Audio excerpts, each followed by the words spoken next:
From my own observations and interactions with the Singapore bus community, especially when I was living there for a period of time, again, these are just my observations, so please correct me if your observations happen to be different from mine. And the reason why I find that when it comes to Singapore bus videos, regardless of who the content creator is, okay, maybe except a select few content creators, right? I feel like the comment section in general is pretty much useless. It's like you have people that would go and say, oh, you know, this bus operator is Cebu Bus. This bus service is being run by Tobu Bus. Or they would probably say something like, this bus service has been handed over from Tobu Bus to Asahi Bus. This is just the equivalent, like the Japanese equivalent of it. And most of them, like, I can understand if they are still in like primary school and they don't really know how to make meaningful comments. I can understand that, but even the older ones are doing this. So the comment section is probably more often than not going to be filled with this demographic group of people that have a hyperfixation on quoting or stating facts. And then there's another small percentage of it that are cameo fakers and hiders. And that's pretty much it.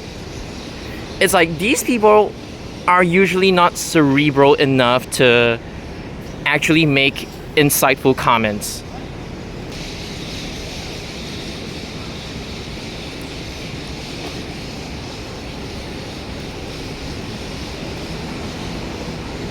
Okay, that one's the last bus for the day.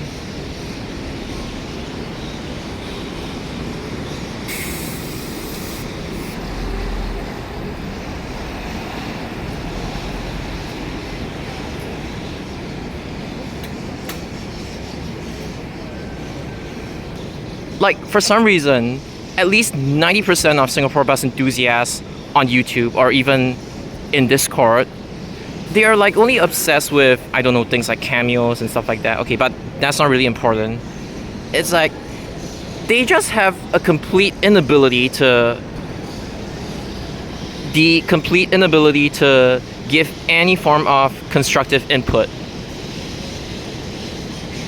And what happens is that 90% of the comments on Singapore bus videos end up being things like merely quoting about the operator, handover, or this is the only bus service that's being run by a Cebu or Tobu Bus, but replace Cebu and Tobu Bus with Singapore bus operators, of course. And the thing is that they are just like merely parroting and quoting facts. They're simply just unable to take the discussion to the next level, and it's like, yeah, we get it. Duh, you don't say. Like, what can we do about this information? Like, what are you trying to say? It's like you're not evaluating, you're not giving your own emotions, you're not like recalling good memories you've had with this service or what. You're just like quoting for the sake of quoting. And it's not even about like, oh, people instantly become dumb whenever it comes to like historical bus videos, like I've often talk about, like people will literally nail you and crucify you if you do not quote the current operator, even though your main intention is to talk about bus history in general. It's like they will say, this is Tobu Bus, this is Cebu Bus, this is also Cebu Bus. Like, yeah, we can see that.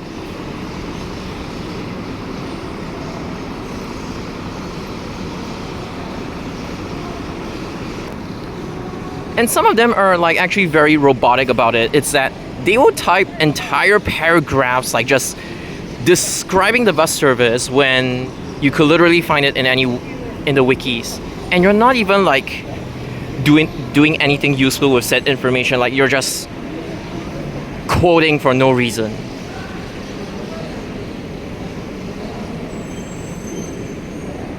Because like the video creators, they want to know like, hey, okay, it's nice to know this information, but what can I do about said information? How does it help me?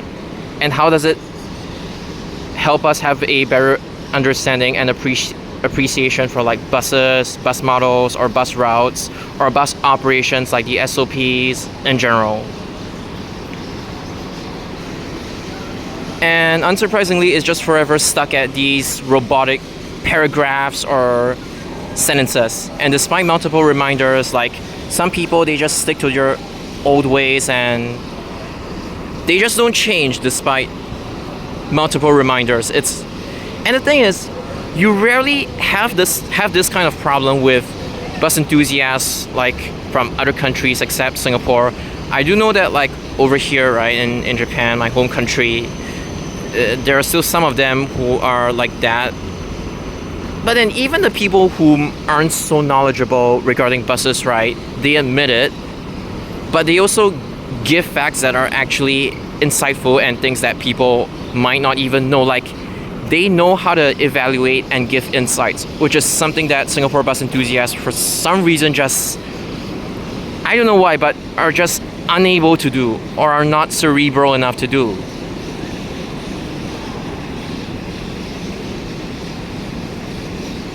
And usually when you bring up such issues, they would then retort by saying, anything that ZBK says is not relevant. It's like when you run out of comebacks, you just straight up go on to insult people personally. Okay, again, that's not important. But it's more of like, yeah, I get it. Singaporeans are really good at memorizing from a textbook. And even people from like the Facebook pages like regarding like you know those Facebook groups regarding Singapore's history when it comes to old places and stuff like that, historical, it's like some people are just like, yeah, they copy and pasted information and probably paraphrased it a little bit. So it's like it's useful in the sense that like they're actually teaching people about Singapore's bus history, but at the same time they're just quoting. They're not able to give any real insights as to how it was like back then. And I'm not really expecting them to do so every single time, especially if they haven't lived in a certain era or anything, right? Like you wouldn't really expect me to recall something from like the 1980s because I wasn't born in the 1980s. I was born in the late 1990s and stuff like that. It's like you think these people are knowledgeable, but the truth is they don't know anything, and usually all of their stuff is like it's AI slop or just copy pasted, lifted from somewhere else because they are just unable to give insights of their own. And the problem isn't with these AI slop content creators, it's the people that constantly validate them. And when people make stupid comments, they don't even attempt to like control their commenters, and I think that's like a really big issue when it comes to like Singapore's bus community. Anyway, it's not like I want to be here to like police people or anything, but it's like it's just gotten so like brain rot, and not brain rot, but like it's just gotten so one neuron to the point whereby it seems like people just forget how to think either in a rational way or in an emotional way, in the sense that like you're able to recall the things that you have experienced in the past instead of like quoting everything robotically.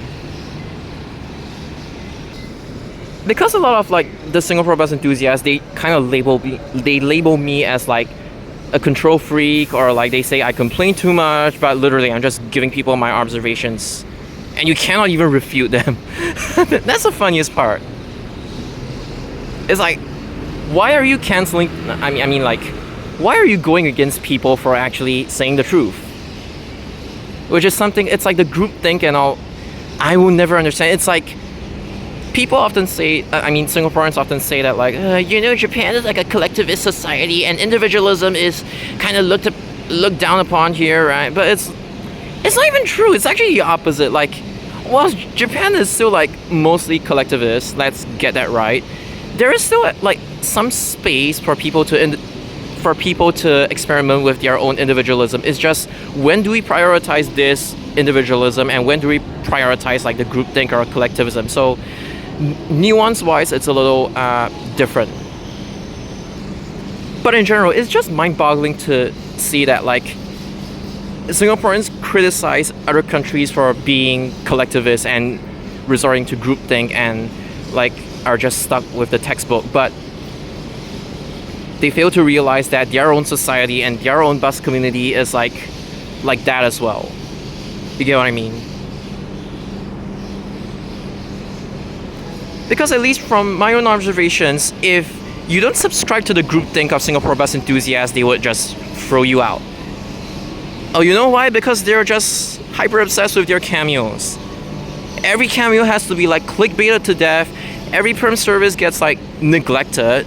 At the very least, like the Japanese bus community, right? Doesn't matter if it's like perm or cameo, they just document things. Obviously, some routes or bus models are kind of like under-documented, but it's most probably because like there are many bus routes here. Not really long-distance bus routes, but like there are many bus routes here, and some areas just don't have as many bus enthusiasts as compared to like other areas. And also because like there are significantly fewer bus enthusiasts as compared to like, let's say, the Japanese train community. And it also goes back to the point of like I've mentioned this before. Japanese train enthusiasts don't really need to know about bus services unless it's like a Daiko bus, like a real replacement bus service. But Japanese bus enthusiasts, they need to know about the train system so that they are able to get to their destinations in order to like even ride the bus in the first place. And because like knowledge-wise it's a lot more demanding per se, this would probably explain the lack of bus enthusiasts. Don't even talk about quality bus enthusiasts, just the lack of like bus enthusiasts in general. And I'm not exactly like somebody who like cares too much about quality. It's just like when your entire community, regardless of which country it is, but I'm talking about Singapore in this case, is when you look at their content and when you look at their the comment section in general from different Singapore bus enthusiast comment sections, right? Like I mean like Singapore bus enthusiast YouTubers, their comment section, right? You look at it and you just go, oh my god, these people really have no hope. It's like, I just don't know what happened over the years. Or maybe it's just a failure in like Singapore's education system in general, that people are only taught to like regurgitate and memorize without understanding, and nobody really appreciates the whole art of like staying true to yourself, I would say. I think that's about it, but please comment if your own experiences are like different from mine. Bye.